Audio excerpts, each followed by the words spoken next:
Nikhil. So, go ahead. You're good. Yeah. So you are applying for the APFC. Yes, sir. Can you explain me the things? What will you do after getting selected in this? So can I give my answers in Hindi? Okay, आप हिंदी में बात करना चाहते हैं, ठीक है, बताइए। Sir, sir, doctor Krishna. APFC में जब आप चयनित हो जाएंगे तो आपका क्या काम होगा? सर, APFC में काम मोस्टली हमारी जो सोशल सिक्योरिटी की सर्विस है, EPFO का जो मेन ध्येय है, उसके अंदर जो भी स्कीम्स हैं सर, उसको लागू करना, और साथ ही साथ में जो भी कंपनीज या जहाँ जहाँ पे इसका पालन नहीं किया जा रहा है उसको इन्फोर्स कराना, और इन्फोर्समेंट के बाद भी अगर कहीं ऐसी समस्या आती है तो उसके ऊपर फिर वहां पर लीगल एक्शन लेने का भी तरीका है। उसके साथ ही साथ एडमिनिस्ट्रेशन वर्क में भी जिस ऑफिस में RPFC के जिस ऑफिस में जाते हैं वहाँ APFC एडमिनिस्ट्रेशन का चार्ज होता है सर, तो वहाँ ऑफिस रिलेटेड जो भी डॉक्यूमेंट हो सारी चीजें प्रिपेयर करवाना तो APFC का कार्य होता है। इसके साथ में सर APFC लीगल कार्य में भी काम करता है, जैसे कोर्ट केस में APFC लीगल की एक पोस्ट होगी सर, तो APFC उस कार्य के तहत कोर्ट रिलेटेड इश्यूज पे होगा। अच्छा, आप हमें 3 चैलेंजेस बताइए जो EPFO में अभी है। सर EPFO को अभी EPFO में ट्रांसफर किया जा रहा है, डिजिटलाइज किया जा रहा है, और जो हमारा जो सर स्टाफ है और उसके साथ साथ में जो उसके साथ जुड़ी हुई पब्लिक है वो सर उसके साथ में उसी स्पीड से डिजिटलाइज भी नहीं हो पा रही, उसके कारण सर कुछ समस्याएं आ रही हैं, जिसके कारण से जो लोगों को डिजिटलाइज होने के बाद जो बेनिफिट मिल पाना चाहिए वो नहीं मिल पा रहा है। और सर इसके साथ साथ में सर जैसे कि कोई व्यक्ति होता है तो जैसे वो खत्म हो जाता है तो उसकी जो पेंशन होती है कभी कभी काफी दिन तक बंद हो जाती है, क्योंकि हमारे यहाँ एक स्कीम है कि नवंबर में जीवन प्रमाण पत्र हर वक्त अपलोड करना होता है। तो होता क्या सर कि बहुत काफी दिनों तक लोग जैसे गांव देहात में जो पुराने लोग हैं जो नौकरी करके आए, तो कई बार ऐसा केस देखा गया है सर, उसमें उनको जो बेनिफिट जैसे उनकी पेंशन उनके मृतक आश्रित को मिलना चाहिए सर, इसीलिए अभी शिमला EPFO ऑफिस ने एक स्कीम चलाया है, उसके तहत उन्होंने लोगों को कॉल करके बात करके काफी सारे लोगों को इस बेनिफिट को प्रोवाइड कराया। उससे एक चीज निष्कर्ष निकल के आई कि ये समस्या बहुत ही ज्यादा है और इसके कारण से बहुत सारे लोगों को जो बेनिफिट मिलना चाहिए वो नहीं मिल पा रहा। और सर साथ ही साथ में सर जैसे कि सर EPFO में लोगों की रजिस्टर्ड लोगों की संख्या लगातार बढ़ती जा रही है, उसके साथ में सर जो कार्य के ऊपर लोगों को दबाव, जैसे जो ऑफिस में जो काम करते हैं एम्प्लॉय के ऊपर थोड़ा वर्क का दबाव ज्यादा है, और इससे वर्क लाइफ बैलेंस बनाने में भी समस्या थी। आपने मेंशन किया कि आप पढ़ और बोल सकते हैं संस्कृत लैंग्वेज। आजकल देखा जा रहा है कि संस्कृत की इस्तेमाल बहुत सीमित हो गई, ऐसा क्यों?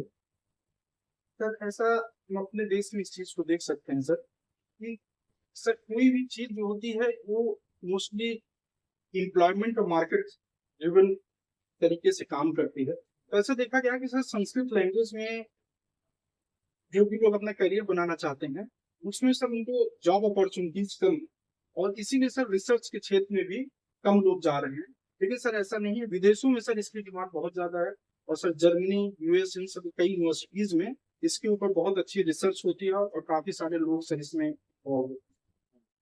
आपने NIT जैसे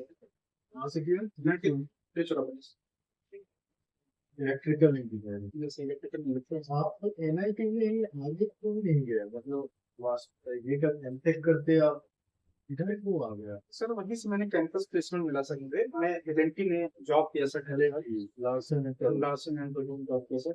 सर उसके पश्चात सर मेरा था कि मुझे UPSC की प्रिपरेशन करनी है, फिर सर मैं उसकी प्रिपरेशन के लिए मैं दिल्ली आया सर, और सर इसी प्रिपरेशन के साथ भी सर मैंने UPSC का मेंस भी दिया और PCS भी साथ साथ दिया सर।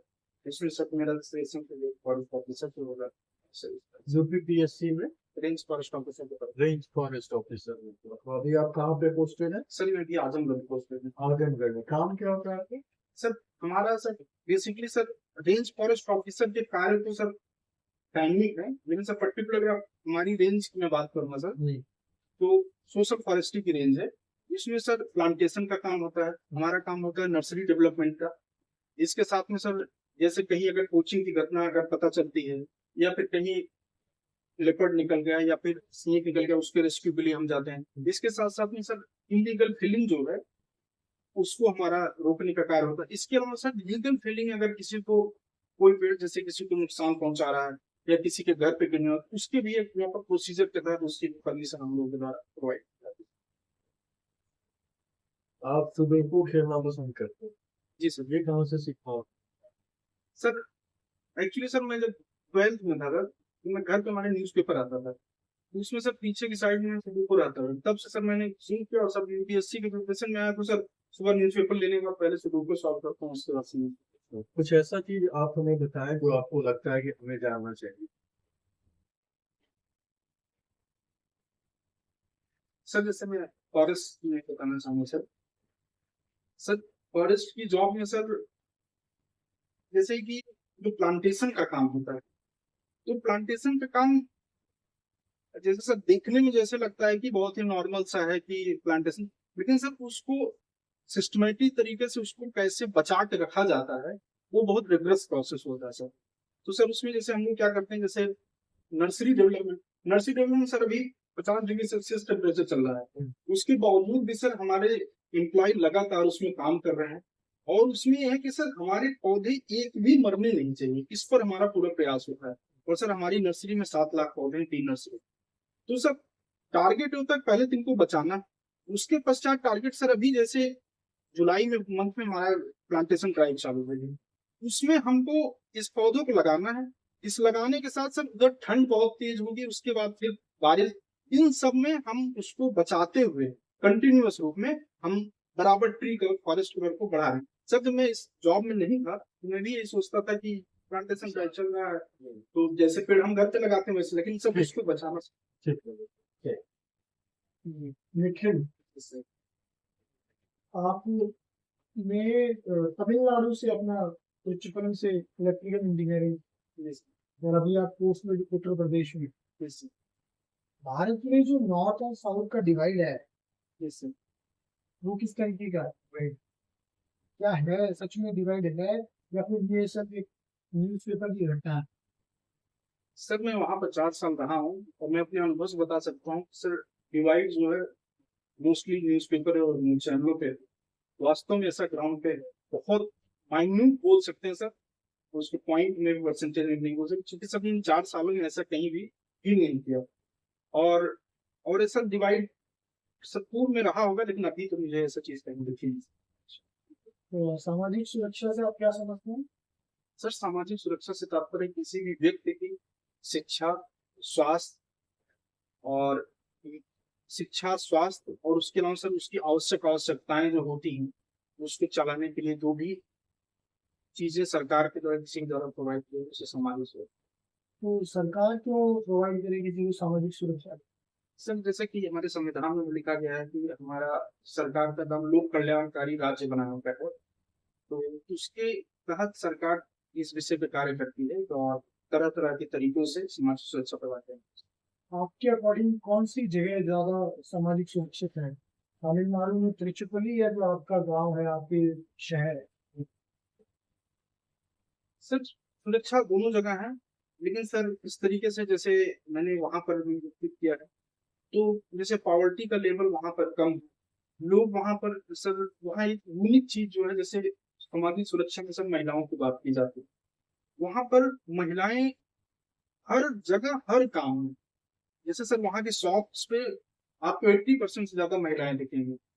और वहां पर किसी भी काम में वहां पर जैसे हम लोग अभी ई रिक्शा चलाते देखते हैं किसी महिला को, तो ताज्जुब होता है सर, वहां पर ऑटो ई रिक्शा चलाते हुए वहां सर बहुत, जैसे सर दिल्ली यहाँ पर की जगह तो आपको दिख जाएंगे मेट्रो जो भी बसेस में महिलाएं चलती हैं जो कंडक्टर, लेकिन हम लोग के साइड बहुत कम।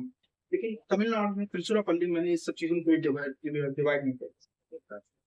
नई पेंशन स्कीम और पुरानी पेंशन स्कीम में क्या अंतर है, और आप अपने व्यक्तित्व मतलब अपना पर्सनल विचार क्या रखते हैं, कौन सा बेहतर है?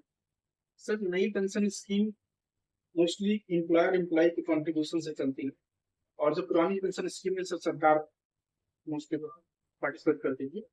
सरकार के द्वारा दिया जाता था कि अपने आपकी लास्ट सैलरी का 50% आपको प्रोवाइड किया जाता था। तो सर अभी सरकार ने अपना जो कंट्रीब्यूशन है उसको सरकार को देती तो उसको हटा लिया सर। और सर मेरे हिसाब से सर जो न्यू पेंशन स्कीम है वो सर 21वीं सदी के भारत के लिए सबसे ज्यादा जरूरी है।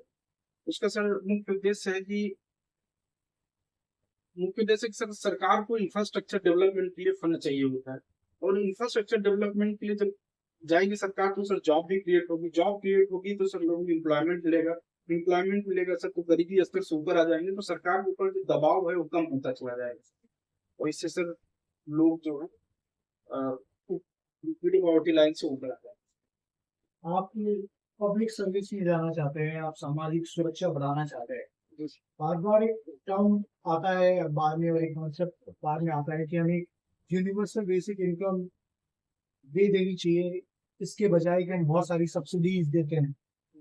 तो क्या वो संभव है इंडिया में और ये प्रैक्टिकल है? सर यूनिवर्सल बेसिक इनकम का कॉन्सेप्ट सर अच्छा है, लेकिन सर इंडिया में सक्सेसफुल नहीं है।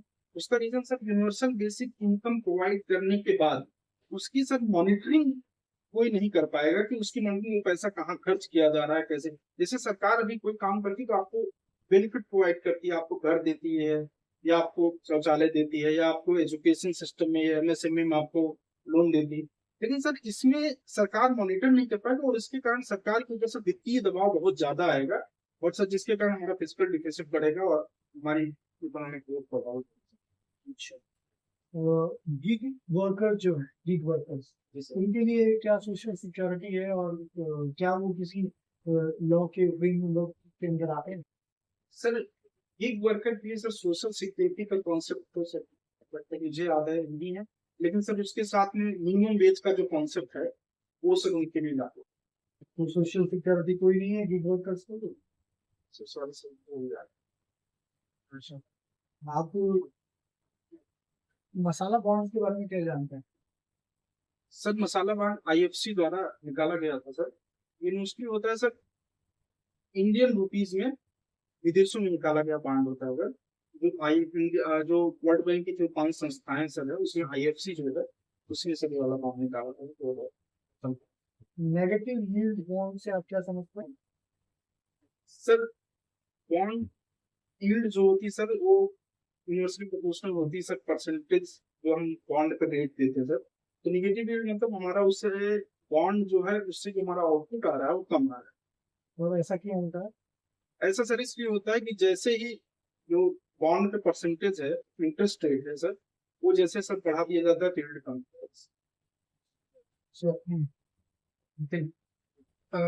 फॉरेस्ट जब फायर होती है, फॉरेस्ट फायर तो उसके कुछ नेगेटिव भी होते हैं, फिर कुछ पॉजिटिव भी होते हैं। सर पॉजिटिव कंपैरिजन में सर बहुत ही कम माना क्या जा सकता है। सर होता क्या है कि सर जैसे कहीं भी आग लगती है तो आग लगने के बाद जो राख होती है सर वहां बचती है और उसके कारण से सर वहां उसकी जो प्रोडक्टिविटी होती है वो बढ़ती है। इसके साथ ही साथ सर जो वहां पर कुछ प्रजातियां होती है सर उनकी जो ग्रोथ रेट होती है वो बहुत स्पीड से बढ़ती है, जैसे उनको सब पढ़ने का मौका मिलता है। भारतीय अर्थव्यवस्था के 3 चैलेंजेस भारतीय अर्थव्यवस्था के 3 चैलेंजेस आप मुझे बताइए। सर पहला है तो सर अनएम्प्लॉयमेंट, दूसरा है सर स्किल्ड लेबर की कमी, और सर तीसरा है सर इनइक्वालिटी। इनइक्वालिटी, किस इनइक्वालिटी की बात? सर इनइक्वालिटी की बात की सर जो हमारे पास इकोनॉमी में जो लोगों का जैसे समावेशी फाइनेंस समावेशी विकास की बात होती है वो चीज नहीं होता सर। जैसे 1% लोगों के पास 73% का जो क्यों है वो 1% लोगों के पास 73% वेल्थ आई कैसे?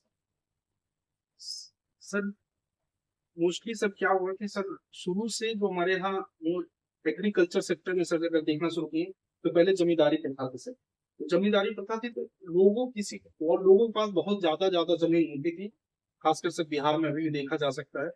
और ये चकबंदी नियम लाया गया था सर, उसके कारण बहुत जगह लैंड रिफॉर्म हो नहीं पाए।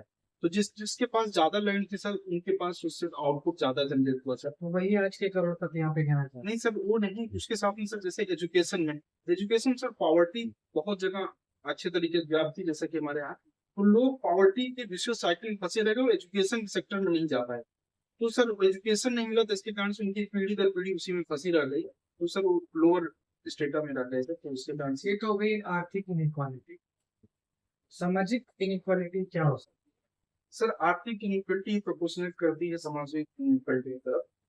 तो सर जैसे जब लोगों के पास खर्च करने के लिए, उनकी आवश्यकताओं के लिए सर पैसा नहीं रहता, तो उसके कारण से जैसे गरीबी में सर हेल्थ है, हेल्थ पे अगर नहीं रहेगा तो बच्चों की शादी सर पहले हो जाती है, इसलिए क्योंकि जो उनको रिसोर्स के रूप में यूज किया जाता है बच्चों को, कि ज्यादा बच्चे होंगे तो ज्यादा कमाएंगे, तो सर ये जो प्रथा थी, इसके कारण से सर वो उसी में फंसे रह गए। लेकिन सर जो एजुकेशन होते गए, एजुकेशन के बाद सर वहां पर लोगों को पता चला कि ज्यादा बच्चे नहीं करना चाहिए, उसके कारण से सर उनका एजुकेशन लेवल बढ़ा, उनके पास मनी भी आया सर एजुकेशन के बाद, तो उनकी पीढ़ी दर पीढ़ी पैसा कमाने लगी, तो एक अपर स्टेटा में आ गए सर, तो जिसके कारण से सर वो इनइक्वालिटी बढ़ती चली गई। है? मुझे समाज के कौन से तबके को सबसे ज्यादा सोशल सिक्योरिटी की जरूरत है? सर एक तो महिलाओं को, और इसके साथ में सर जो ग्रामीण परिवेश में रहने वाले दलित समुदाय को। क्या सोशल सिक्योरिटी में दी जा सकती है? सर बहुत सारी सोशल सिक्योरिटी सरकार द्वारा ऑलरेडी प्रोवाइड की जा रही है, जैसे सर प्रधानमंत्री आवास योजना के तहत आवास, शौचालय, इसके साथ में सर सर्व शिक्षा अभियान के साथ लोगों को शिक्षा महिलाओं को भी दी जा रही है, ये सब फिर महिलाओं। भी महिलाएं क्यों एम्पावर नहीं हो पा रही? नहीं सर, जैसा कि देखा जा रहा है पिछले कुछ समय महिलाएं एम्पावरमेंट की तरफ बढ़ रही हैं, उसका रीजन है सर एजुकेशन के सेक्टर में महिलाओं का आना, उसके साथ में सर डिजिटल सर प्लेटफॉर्म से जुड़ने के बाद पहले महिलाओं को होता था कि बाहर जाकर पढ़ने में समस्या होती थी, लेकिन अभी घर से भी पढ़ सकते हैं लोग, तो सर धीरे धीरे चीजें कम हो रही, लेकिन सोसाइटी के अंदर जो कहीं कहीं पे सकारात्मक जो चीजें हैं, वो इन सब चीजों को आगे बढ़ने से अभी भी एक रेजिस्टेंस क्रिएट करती है, लेकिन सर आगे धीरे धीरे। आपको लगता है कि जो पेट्रियार्की है, जो आपने बात कही, उनसे उनका एग्जिस्ट करने का सबसे बड़ा कारण महिलाएं खुद है? पेट्रियार्की इसलिए है क्योंकि महिलाएं खुद पेट्रियार्की चाहती है कि नहीं सर, इसको लार्जर पर्सपेक्टिव में इसको ऐसा नहीं सोचा जा सकता है, क्योंकि सर ये चीजें थी सर पहले। आज भी, जैसे मैं आपको एक उदाहरण दूं कि घर में अगर वो सास होती है या सबसे बड़ी बहू अगर आप बोले, तो पहले वो पेट्रियार्की उन्होंने झेला, तो जब छोटी बहू आती है तो वो उसका फायदा उठाते हुए छोटी बहुओं पे वो पेट्रियार्की इस्तेमाल करते। पेट्रियार्की सिर्फ मैन यस नहीं यस एक्सप्रेस करता, बड़ी बहुएं भी करती हैं। या फिर जैसे अगर डॉरी की बात की जाए, तो दहेज जब लेके जाती है महिलाएं अच्छा खासा, तो उनको लगता है कि उनकी इज्जत ही बढ़ेगी इससे ज्यादा, वो चाहती है कि मेरे पापा बहुत ज्यादा दहेज हमें दे। तो आप इन चीजों को नकारते हैं या सहमत करते हैं वापस? सर ये चीजें जैसे जैसे एजुकेशन का सेक्टर, एजुकेशन लेवल एजुकेशन तो है, पर जितनी एजुकेटेड महिला है उतना ज्यादा डॉरी लेके जा रही है, सर भी देखा गया। कैसे कुछ एक्सेप्शनल हो सकते हैं सर, अब ऐसे कैसे बहुत ही कम देखने को मिलते हैं सोसाइटी। आपकी शादी हुई है? नहीं सर, आप लेंगे डॉरी? नहीं सर, बिल्कुल क्यों नहीं लेंगे? गिफ्ट लेंगे? नहीं सर, कुछ नहीं। गिफ्ट तो लेंगे। नहीं सर, गिफ्ट मेरी तरफ से सर कुछ, मेरी तरफ से कोई गिफ्ट नहीं, ना कोई डिमांड होगी, और सर हमारे घर में सर बड़े भैया की शादी हुई, वहाँ पर भी ऐसा कुछ फैसला नहीं। अच्छा, डायरेक्ट टैक्स और इनडायरेक्ट टैक्स में क्या फर्क है? लेकिन सर डायरेक्ट टैक्स में व्यक्ति के ऊपर प्रत्यक्ष रूप से प्रभाव पड़ता है, प्रत्यक्ष रूप से उसे कलेक्ट किया जाता है, और इनडायरेक्ट टैक्स में सर हम किसी वस्तु जैसे सेवा के माध्यम से लेते हैं। Okay Nikhil, you can wait outside. आप 2 मिनट बाहर वेट कीजिए, मैं इसको